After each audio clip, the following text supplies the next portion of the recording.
guys, this is Kanishka and welcome to the micro economics class. आज के lesson में हम एक्सटर्नैलिटी के बारे में पढ़ने वाले हैं। तो एक्सटर्नैलिटी क्या होती है? Externality occurs because economic agent have effect on the third party that are not part of the transaction. Externality होती है इफेक्ट्स जो थर्ड पार्टी पे पड़ते हैं, जो इकोनॉमिक एजेंट में नहीं काउंट होते, जो ट्रांजेक्शन में नहीं है। एग्जाम्पल लेते हैं, एक फर्म है और फर्म वो प्रोड्यूस कर रही है पॉल्यूशन, साथ में उसके छोटे छोटे घर हैं जहाँ पे उनका पॉल्यूशन का असर फैल रहा है, तो उसको बोलेंगे एक्सटर्नैलिटी, क्योंकि उसमें थर्ड पार्टी आ गई जिसका उस ट्रांजैक्शन से कोई रोल नहीं था। तो इस चीज़ को बोलते हैं एक्सटर्नैलिटी। ये पॉजिटिव भी हो सकती है, नेगेटिव भी हो सकती है। अब पॉजिटिव कैसे? एक घर लेते हैं एग्जाम्पल में।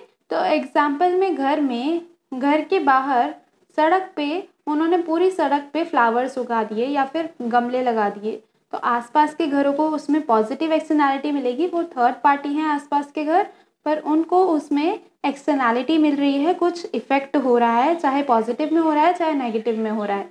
Example, factories emitting smoke. तो जो फैक्ट्री एमिट करती है स्मोक, उससे आसपास के लोगों को क्या फ़र्क पड़ता है, वो आ जाती है एक्सटर्नैलिटी में। Loud speaker generate noise etcetera. Loud speaker से जनरेट होती है नॉइस, पास की थर्ड पार्टी को क्या इफेक्ट पड़ रहा है, वो सब आ जाता है एक्सटर्नैलिटी में। Next, these activities are having direct effect on the wellbeing of other. ये जितनी भी एक्टिविटीज़ होती हैं, इसका डायरेक्ट इफेक्ट पड़ता है किसकी वेलबींग पे? थर्ड पार्टी की, जिसको हमने अदर बोला है, उसकी वेलबींग पे, मतलब उसके लाइफस्टाइल में इसका डायरेक्ट इफेक्ट पड़ता है, या तो पॉजिटिव या negative. That's why externality is taken as an example of market failure. यही वजह है कि उसको थर्ड पार्टी पे असर पड़ रहा है इकोनॉमिक ट्रांजैक्शन में, या इकोनॉमिक एजेंट्स के बीच में थर्ड पार्टी पे इफेक्ट पड़ रहा है और डायरेक्ट इफेक्ट पड़ रहा है उसकी वेलबींग पे या लिविंग पे। तो इसीलिए हम एक्सटर्नैलिटी को मार्केट फेलियर में काउंट करते हैं। टाइप्स ऑफ एक्सटर्नैलिटी, दो टाइप्स की एक्सटर्नैलिटी होती है, पॉजिटिव और नेगेटिव। पॉजिटिव एक्सटर्नैलिटी क्या होती है? जब थर्ड पार्टी को कुछ गेन हो रहा होता है, बेनिफिट हो रहे होते हैं वो इकोनॉमिक एजेंट से, उसी को बोलते हैं positive externality. Next example of positive externality, तो an individual planting an attractive garden in front of house और may be in the park. एक इंडिविजुअल अपने घर के बाहर एक अट्रैक्टिव गार्डन लगा रहा है या किसी पार्क में, तो उससे पॉजिटिव एक्सटर्नैलिटी जनरेट होगी। तो इससे थर्ड पार्टी को पॉजिटिव एक्सटर्नैलिटी मिलेगी, मतलब वो इस इंडिविजुअल की ट्रांजैक्शन से वो पॉजिटिव एक्सटर्नैलिटी गेन करेंगे या बेनिफिट हो जाएंगे। नेक्स्ट एग्जांपल है वैक्सीनेशन। वैक्सीनेशन से क्या होता है? अगर एक पर्सन को कोई डिसीज़ है तो वो स्प्रेड होने से रुक जाएगा वैक्सीनेशन के साथ ही, तो वो स्प्रेड नहीं होगा। इसलिए ये पॉजिटिव एक्सटर्नैलिटीज़ है आसपास के लिए और थर्ड पार्टी के लिए। Next, different name of positive externality को हम अलग अलग नामों से जानते हैं। क्या क्या नाम है? Positive externality, beneficial externality, external benefit और एक्सटर्नल इकोनॉमी। नेक्स्ट हम इसका डायग्राम देखेंगे। डायग्राम में हमने वाई एक्सिस पे प्राइस लिया है, एक्स एक्सिस पे आउटपुट लिया है एंड ओरिजिन से काउंट करेंगे। यहाँ पे जो पी डी है वो प्राइवेट डिमांड है, एस टी जो है वो सोशल डिमांड है एंड जो एस कर्व है वो सप्लाई का कर्व है। और हम इसका इंटरसेक्शन देखेंगे सप्लाई एंड डिमांड का, जिससे कि हम अपना इक्विलिब्रियम निकालेंगे। पॉजिटिव एक्सटर्नैलिटी का केस है ये, तो हम एग्जाम्पल लेके चलेंगे वही गार्डन वाला। अगर कोई इंडिविजुअल गार्डन लगा रहा है या कोई फूल लगा रहा है अपने घर के बाहर, तो उससे सोसाइटी पे क्या फ़र्क पड़ेगा? पहले उसका इक्विलिब्रियम आ रहा था ई पॉइंट पे, मतलब प्राइवेट डिमांड और सप्लाई जब उसकी इंटरसेक्ट कर रही थी ई पॉइंट पे, तो उससे जनरेट हो रहा था आउटपुट QP एंड PP उसका प्राइस जनरेट हो रहा था। तो ये इक्विलिब्रियम निकल रहा था पहले सिर्फ इंडिविजुअल के केस में। अब इंडिविजुअल ने क्या किया? पॉजिटिव एक्सटर्नैलिटी दे दी है थर्ड पार्टी को, या फिर थर्ड पार्टी इसकी एक्सटर्नैलिटी से बेनिफिट हो गई है। तो बेनिफिट होने से क्या होगा? जो सोशल डिमांड है, सोशल नाम से ही समझ आएगा कि प्राइवेट मतलब एक इंडिविजुअल का एंड सोशल पूरी सोसाइटी का या थर्ड पार्टी को इंक्लूड करके, तो उसका डिमांड कर्व अब इंक्रीज हो गया है। उनको जो डिमांड मिल रही थी, अब आउटपुट भी इंक्रीज कर दिया हमने, प्राइस भी इंक्रीज कर दिया एंड इसका सप्लाई एंड डिमांड का इंटरसेक्शन डी पे आया है। इससे QS जो है आउटपुट निकल रहा है एंड PS जो है वो प्राइस निकल रहा है। तो प्राइस भी इंक्रीज हुआ आउटपुट भी इंक्रीज हुआ एंड इक्विलिब्रियम पॉइंट भी इंक्रीज हुआ पॉजिटिव एक्सटर्नैलिटी के केस में।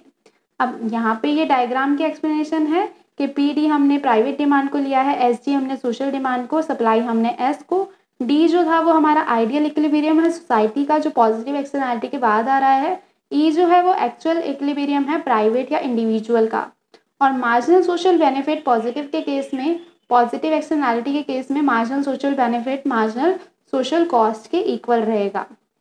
नेक्स्ट देखते हैं, next topic is negative externality. तो नेगेटिव एक्सटर्नैलिटी जैसे पॉजिटिव में वो पॉजिटिवली इफेक्ट कर रही थी थर्ड पार्टी को, यहाँ पे अब नेगेटिवली इफेक्ट करेगी थर्ड पार्टी को। तो थर्ड पार्टी जब नेगेटिवली इफेक्ट हो जाएगी इकोनॉमिक एजेंट्स के द्वारा तो उसी को बोला जाता है नेगेटिव एक्सटर्नैलिटी। नेक्स्ट इसके एग्जांपल्स देखते हैं। अगर कोई फर्म पॉल्यूशन बाहर फेंक रही है या फिर अपना स्मोक छोड़ रही है तो उससे आसपास के लोगों को नेगेटिव एक्सटर्नैलिटी मिलेगी। स्मोक इन पब्लिक, अगर कोई पब्लिक में स्मोक कर रहा है तो उसको तो असर हो ही रहा है, आसपास के लोगों को भी असर होगा। थ्रो वेस्ट ऑन रोड्स, अगर हम रोड पे कचरा फेंक रहे हैं, वेस्ट फेंक रहे हैं तो उससे भी नेगेटिवली इम्पैक्ट पड़ेगा थर्ड पार्टी को। डिफरेंट नेम्स देख लेते हैं अब नेगेटिव एक्सटर्नैलिटी के। तो फर्स्ट है negative externality, external cost, external disequilibrium और एक्सटर्नल डिसइकोनॉमी इसके नाम रहते हैं।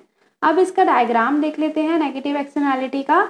तो इंडिविजुअल का डिमांड कर्व यही रहेगा। अब यहाँ पे डिमांड तो सेम रहेगी, यहाँ पे कॉस्ट पे इफेक्ट पड़ेगा या सप्लाई पे इफेक्ट पड़ेगा। अगर हम पॉल्यूशन फैला रहे हैं फर्म के धुएं से, फर्म में से जो धुआं निकलता है इंडस्ट्री से, अगर उससे हम पॉल्यूशन फैला रहे हैं तो उसके कॉस्ट बढ़ जाएगी अब सोशली, क्योंकि हमें नेगेटिव इम्पैक्ट हो रहा है थर्ड पार्टी को।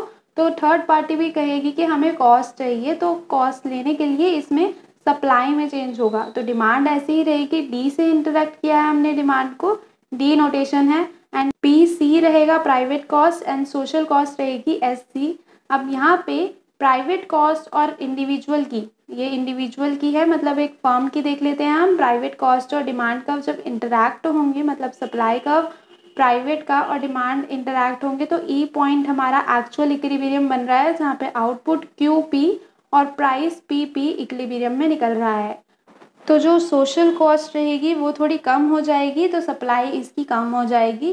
तो इससे क्या होगा, हमारा जो प्राइस है वो बढ़ जाएगा, पी पी से पी एस पे आ जाएगा, एंड क्वांटिटी कम हो जाएगी, क्यू पी से क्यू एस पे आ जाएगी, और हमारा कॉम्बिनेशन नया बन जाएगा, ई पॉइंट पे नया इक्विलिब्रियम आ जाएगा। यहाँ पे डी डिमांड को कहा गया है, ई हमारा एक्चुअल इक्विलिब्रियम है प्राइवेट फर्म का, और ए हमारा आइडियल इक्विलिब्रियम है पूरी सोसाइटी का। अब हम देखते हैं नेक्स्ट टॉपिक आता है हमारे पास कॉस्ट थ्योरम। तो कॉस्ट थ्योरम क्या होती है, पॉलिसी, मेथड या सॉल्यूशन किसी भी एक्सटर्नैलिटी को सॉल्व करने के लिए तो वो निकलता है कॉस्ट थ्योरम से। इंटरनलाइजेशन ऑफ एक्सटर्नैलिटी, ये प्रॉब्लम एक्सटर्नैलिटी को सॉल्व करने के लिए एक नाम दिया गया है, क्या नाम है, इंटरनलाइजेशन ऑफ एक्सटर्नैलिटी। इसका मतलब है कि हम एक्सटर्नैलिटी की प्रॉब्लम को सॉल्व कर रहे हैं, और एक्सटर्नैलिटी की प्रॉब्लम नेगेटिव एक्सटर्नैलिटी के केस में ही रहेगी, क्योंकि पॉजिटिव एक्सटर्नैलिटी के केस में तो वो थर्ड पार्टी को बेनिफिट दे रही है, तो वहाँ पे थर्ड पार्टी कोई भी केस नहीं करती है। नेगेटिव एक्सटर्नैलिटी के केस में जहाँ वो नेगेटिवली इम्पैक्ट कर रही है थर्ड पार्टी को ट्रांजेक्शन, तो उसी के केस में हम इसकी प्रॉब्लम को सॉल्व करना सीखेंगे। तो रोनाल्ड कॉस थे, इन्होंने पॉइंट आउट किया government need not to be involve in the internalization externality. Internalizing externality मतलब एक्सटर्नैलिटी के प्रॉब्लम को सॉल्व करने के लिए किसी भी गवर्नमेंट को नीड नहीं है बीच में घुसने की।